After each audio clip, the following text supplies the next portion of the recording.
Short notes revision solution. ज्याचे मोल सोल्युशनमध्ये ज्याचे मोल जास्त असतात तो सॉल्व्हंट असतो आणि बाकीचा सोल्यूट असतो. जर दोघांचे पण मोल्स सेम असतील तर ज्याचं डायइलेक्ट्रिक कॉन्स्टंट जास्त तो सॉल्व्हंट असतो. एका सोल्युशनमध्ये एक सॉल्व्हंट आणि अनेक सोल्यूट असू शकतात, पण इथं आपण बायनरी सोल्युशन स्टडी करत आहोत, म्हणजे एक सॉल्व्हंट आणि एक सॉल्व्हंट आणि एक सोल्यूट. सेमीचा अर्थ 1/2, सेंटीचा अर्थ 1/100, डेसीचा अर्थ 1/10 आणि मिलीचा अर्थ 1/1000. H2SO4चं मॉलिक्युलर वेट 98 आहे. युरिया नाच2 CO नाच2 60 आहे. C2H5OH इथेनॉलचं 46 आहे. मिथेनॉलचं 32 आहे. C6H12O6 180, ग्लुकोज 180 आणि शुगर C12H22O11 342 आहे. परत आता कॉन्सन्ट्रेशन बेस्ड टर्म्स बघितले तर मोल बेस्ड टर्म्स 3 आहेत. मोलारिटी आणि मोल फ्रॅक्शन. मोलारिटीमध्ये मोल ऑफ सोल्यूट आपण व्हॉल्यूम ऑफ सोल्युशन, मग हे त्याचं इलॅबोरेशन झालं आणि ह्याचं युनिट आहे मोल लिटर इनवर्स. मोलारिटीचा अर्थ काय असतो? एका लिटर सोल्युशनमध्ये असणारे number of moles of solute. आणि molarity of pure liquid is constant. जसं की वॉटरचं मोलारिटी 55.5 मोल पर लिटर असतं, 1000/18ची व्हॅल्यू आहे ती. आणि मोलारिटी टेम्परेचर डिपेंडंट आहे, इंटेन्सिव्ह प्रॉपर्टी आहे. टेम्परेचर डिपेंडंट आहे कारण व्हॉल्यूम चेंज होतं ॲज टेम्परेचर चेंजेस. आणि इंटेन्सिव्ह प्रॉपर्टी म्हणजे अर्थ काय? जर आपण 2 मोलार सोल्युशन ऑफ शुगर घेतलं तर जे पहिल्या थेंबाचं टेस्ट असणार आहे तेच लास्ट थेंबाचं पण सेमच टेस्ट असणार आहे. परत मोलॅलिटीचा अर्थ मोलॅलिटी म्हणजे mole of solute upon weight of solvent in kg. म्हणजे त्याचं इलॅबोरेशन झालं आणि युनिट झालं मोल पर kg. आता हे पर kg असल्यामुळे टेम्परेचर डिपेंडंट नाही आहे. मग मोलॅलिटीचा अर्थ काय असतो? 1 kg सॉल्व्हंटमध्ये, सोल्युशन नाही काय, 1 kg सॉल्व्हंटमध्ये किती मोल्स ऑफ सोल्यूट ऍड केले आहेत ते. आणि आपलं वॉटरसाठी मोलॅरिटी आणि मोलॅलिटी सेमच असतं कारण density of water is 1 gram per ml, म्हणजेच 1 ग्राम आणि 1 ml इक्वलच असणार आहे. आणि 1 kg आणि 1 लिटर एकच अर्थ झाला. मोल फ्रॅक्शन हे नॉर्मल कंडिशन्सला आहे. Mole fraction XA is equal to NA/NA plus NB अशा फॉर्मॅटमध्ये असतं आणि XA plus XB is equal to 1. इथं A जे आहे ते सॉल्व्हंट आणि B आहे ते सोल्यूट आहे. XA/XB is equal to NA/NB. Mole fraction of pure component is 1, but mole fraction of component in solution म्हणलं तर ते 0 आणि 1च्या मध्ये असणार आहे आणि कधीच 0 आणि 1 नसणार आहे सोल्युशनमध्ये. आता या तिघांमध्ये रिलेशन्स बघितलं तर XB/XA is equal to MA/1000, म्हणजे XB/XA is equal to MA/1000. आणि वॉटरसाठी आपण लिहू शकतो मोलॅलिटी अपॉन 55.5. आणि दुसरं रिलेशन आहे मोलॅलिटी आणि मोलॅरिटी मधलं. Molarity is equal to 1000 M/1000 rho minus MB. MB म्हणजे आपलं सोल्यूटचं मॉलिक्युलर मास घेतलंय. आणि रिट्रिक एक आहे, for density less than or equal to 1 gram per ml molality जास्त असणार आहे मोलॅरिटीपेक्षा. आणि for density greater than 1 gram per ml त्यासाठी मोलॅरिटी लेस दॅन मोलॅरिटी असणार आहे. Molarity of solution may be greater than or less than molarity depending on the density of solution, जसं आपण इथं बघितलंय. फॉर 1 मोल H2SO4 इन 902 ग्राम H2O. म्हणजे ह्याचा अर्थ काय? 1 मोलर H2SO4 जर घेतलं तर 1 मोल H2SO4 इन 902 ग्राम वॉटर आहे. आणि जर 1 मोलाला घेतलं तर 1 मोल H2SO4 इन 1000 ग्राम H2O आहे. मग याचा अर्थ काय झाला की 1 मोलर सोल्युशन आहे ते मोर कॉन्सन्ट्रेटेड आहे. हे क्वेश्चन आहे क्लासिकल. आता पुढं पर्सेंटेज बेस्ड टर्म्स बघू. पर्सेंटेज बेस्ड टर्म्समध्ये मास पर्सेंट म्हणजे काय? आपलं सोल्यूटचं मास अपॉन टोटल सोल्युशनचं मास इंटू 100. ह्याच्यामध्ये WB घ्यायला सारखं विसरतो, ते लक्षात ठेवा. पर्सेंट W/W चा अर्थ काय? प्रति 100 ग्राम सोल्युशनमध्ये किती ग्राम सोल्यूट आहे. ह्याचं एक्झाम्पल 25% W/W ग्लुकोज जर घेतलं तर 25 ग्राम ग्लुकोज इन 100 ग्राम सोल्युशन, म्हणजेच 25 ग्राम ग्लुकोज इन 100 - 25 म्हणजे 75 ग्राम सॉल्व्हंट. इथं वॉटर सॉल्व्हंट आहे. सेमच अर्थ आपण V/V ला पण लावू शकतो. Percent V/V is equal to volume of solute upon volume of solution into 100 आणि सेम इंटरप्रिटेशन आहे. नंतर पर्सेंटेज बाय स्ट्रेंथ बघू. पर्सेंटेज बाय स्ट्रेंथ म्हणजे पर्सेंट W/V. मग W/V is equal to WB in gram upon volume of solution in ml into 100. It is used when solute is solid. आणि %W/V चा अर्थ काय होतो, 100 ml सोल्युशनमध्ये किती ग्राम solute विरघळलेला आहे. पुढं अजून 2 टर्म्स आहेत, मिसलेनियस टर्म्स आहेत. PPM parts per million, million म्हणजे 10⁶.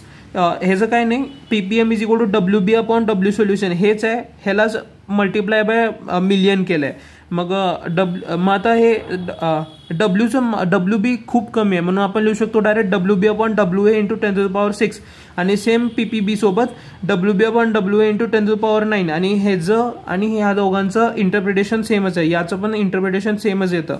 नंतर आता ह्यांच्या दोघांमध्ये रिलेशन्स बघितले तर %W/W is equal to %V/V into आता इथं B solute, density of solute आपण डेन्सिटी ऑफ सोल्युशन असं घ्यायचं.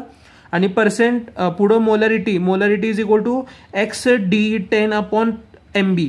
X इथं W/W रो सोल्युशन आणि 10 हे ग्राम पर ml मध्ये असणार आहे. आणि जर W/V जर आपल्याला %W/V दिला असेल तर 10 इंटू 10 अपॉन MB. आणि मोलॅरिटीचं जर रिलेशन आहे तर %W/W into 1000 upon MB, 100 minus %W/W.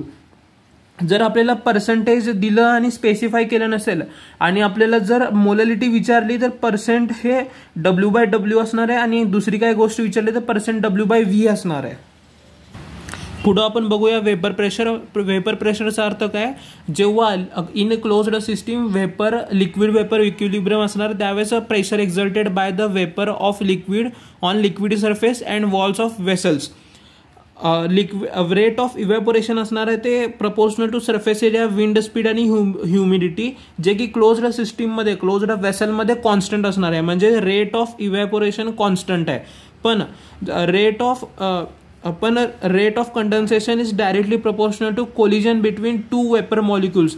Vapour मॉलिक्युल्समध्ये जितकं कोलिजन जास्त ते तितकं कंडेन्सेशनचं रेट जास्त. मग ते असं कंडेन्सेशनचं रेट असं इन्क्रीज करत जातं.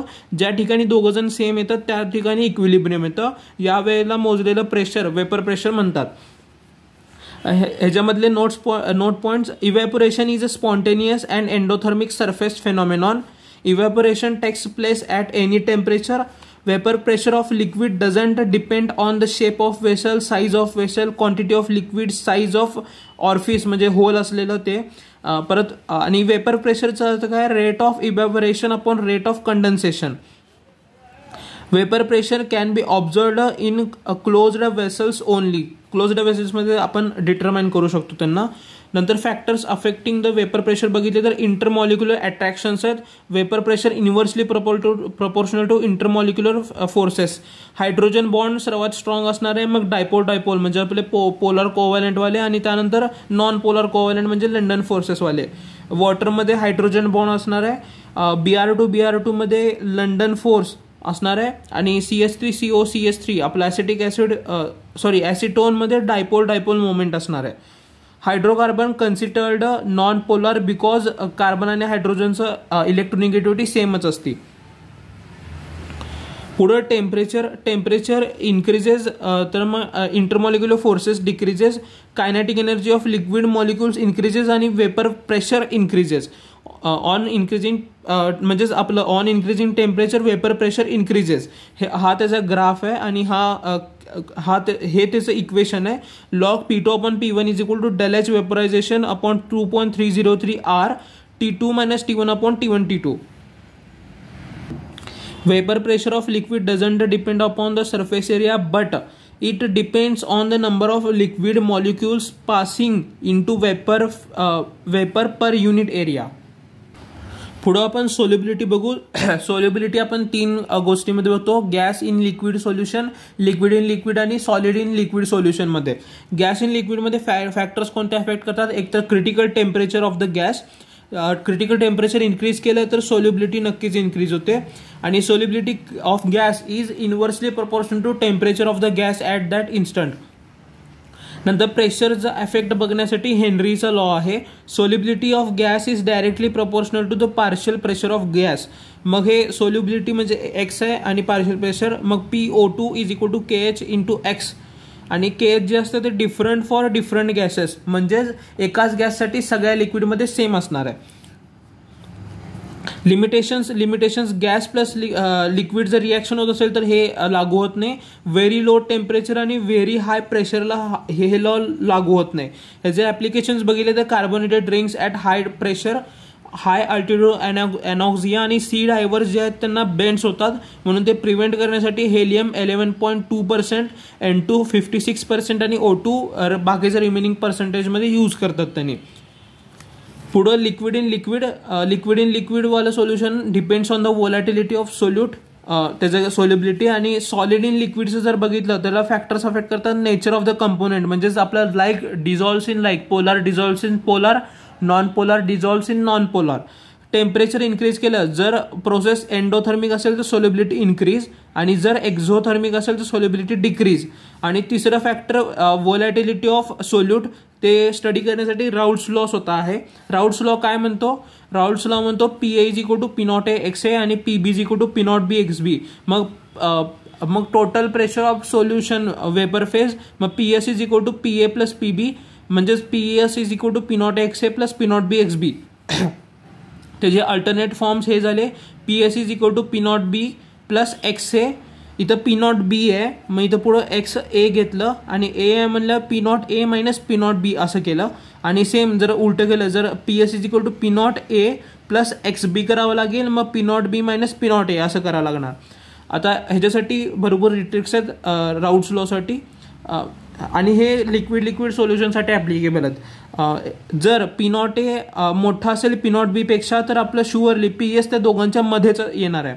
आणि जर Na आपलं मोल्स ऑफ Na चे मोल्स NB पेक्षा जास्त असतील तर ते PS P0A कडे अप्रोच करणार, आणि सेम वाईस वर्सा विथ दिस.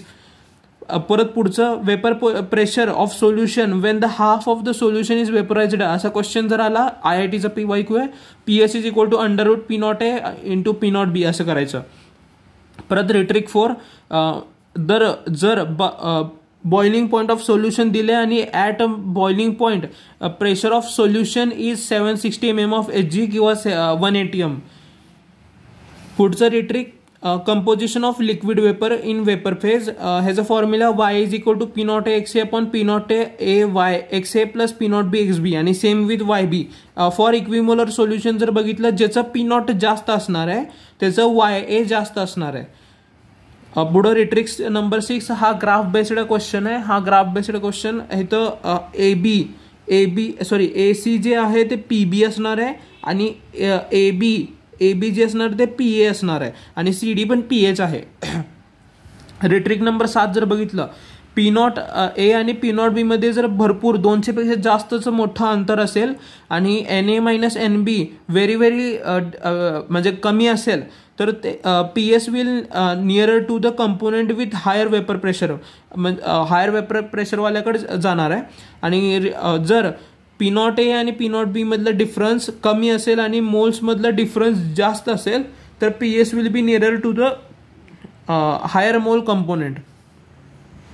पुढं आपण आता हे झालं लिक्विड सोल्युशनसाठी.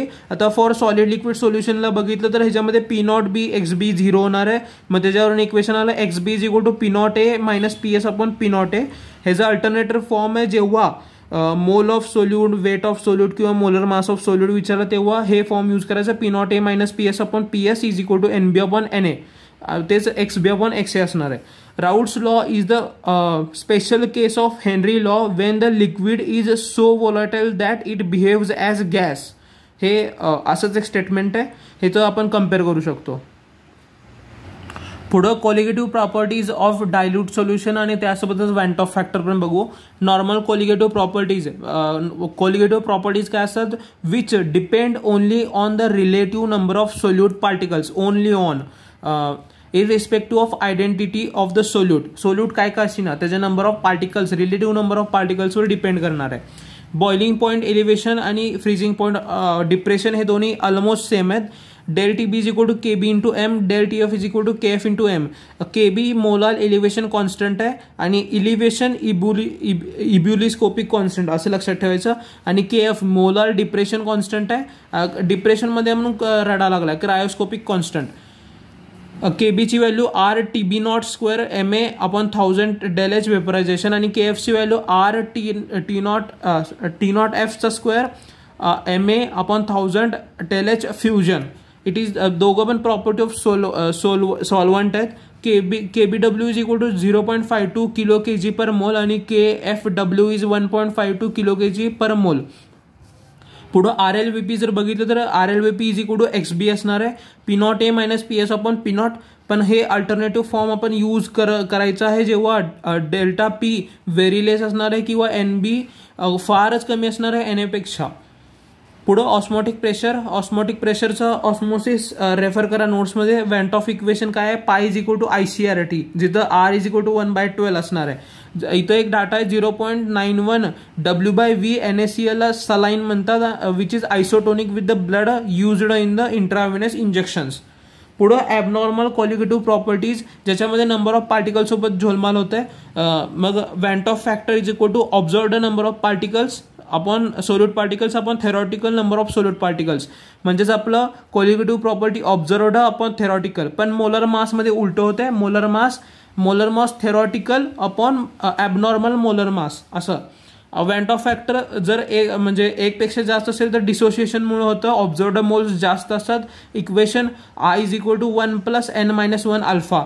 जर I लेस दॅन 1 असेल तर ऑब्झर्वड लेस असणार आहे असोसिएशन झाल्यामुळं. मग van't Hoff factor is equal to 1 - alpha 1 - 1/n.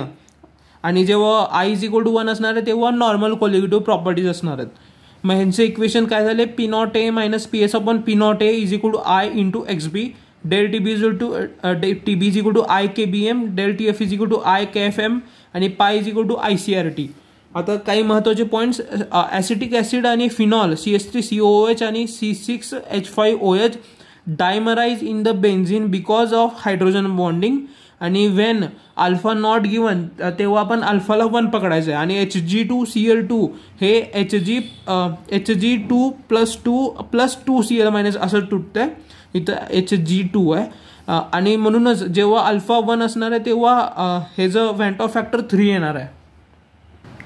पुढं आयडियल आणि नॉन आयडियल सोल्युशन्सचा पार्ट येतो. जे सोल्युशन्स राऊट्स लॉला ओबे करतात ते आयडियल आणि ज्यांनी नाही करत ते नॉन आयडियल सोल्युशन्स. त्यांच्यामध्ये काय प्रॉब्लेम होतं, आयडियल सोल्युशन्समध्ये काय असतं, ए आणि बीबीचं जे इंटरॅक्शन आहे ते ए बीच्या इंटरॅक्शनच्या बरोबर असतं. पण जेव्हा ए आणि बीबीचं interaction less than A B interaction, म्हणजे ए बीचं इंटरॅक्शन जेव्हा जास्त होतं तेव्हा निगेटिव्ह डेव्हिएटेड होतं. आणि जेव्हा ए आणि बीबीचं इंटरॅक्शन जास्त असतं ए बी पेक्षा, म्हणजेच आपलं ए बी वालं कमी असतं तेव्हा पॉझिटिव्ह डेव्हिएटेड होतं. निगेटिव्ह डेव्हिएटेडमध्ये डेल हे सगळं निगेटिव्ह होतं, डेल एच पण निगेटिव्ह होतं. फक्त डेल एस मिक्सला उलटं होतं. डेल एस मिक्स दोन्हीसाठी पण पॉझिटिव्हच असणार आहे. एंट्रॉपी दोन्ही वेळेस पण इन्क्रीजच करणार आहे आणि दोघं पण स्पॉन्टेनियसच असणार आहेत. पुढं हे एक्झाम्पल्स आणि पुढचा अजिओट्रॉपी मिक्सरसाठी ट्रिक्सचा व्हिडिओ.